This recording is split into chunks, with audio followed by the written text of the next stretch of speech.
Welcome! In this video we are going to show you around iPublisher, explaining its interface and features.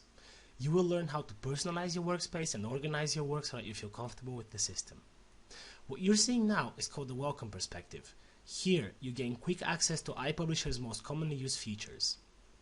Work in iPublisher revolves around three things: editing the building blocks of the system in the domain section, creating content to be displayed on your websites in the Create Content section, and editing the websites themselves under My Websites. Under the domain section, you can quickly create users, view your content model, or add a new data filter. Listed under the Create Content button are the most commonly used content types. Clicking on one starts the process of creating a content item of that type. Under My Websites, you can see the websites that have been created in the system.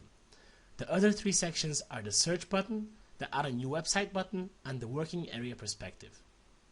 The three buttons at the top of the screen switch the interface between the three different perspectives that iPublisher supports. The first button opens the Welcome Perspective, which is the perspective we're currently in. Clicking on the second button, we access the Content Item Perspective, which is the same perspective opened by the Search button in the Welcome Perspective. Here, we can reorganize the screen, dragging modules around, so that it is most convenient for us to start creating and editing content.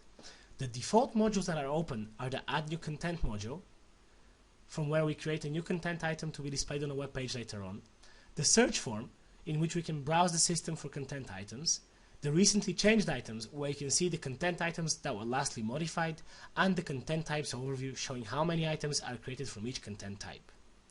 Now, clicking on the third button from the Perspectives buttons, we access the Core Domain Area, which is the same perspective opened by the Working Area Perspective button in the Welcome Perspective screen. This perspective grants you quick access to iPublisher's building blocks. From here, you can create content types, data filters, approval procedures, categorization trees, and in general manage the system content model. iPublisher comes with several predefined content types. In our current domain, we have book, user profile, Gutenberg book, and model book created already, and below them you can see the content type properties, but more on content types in the following video.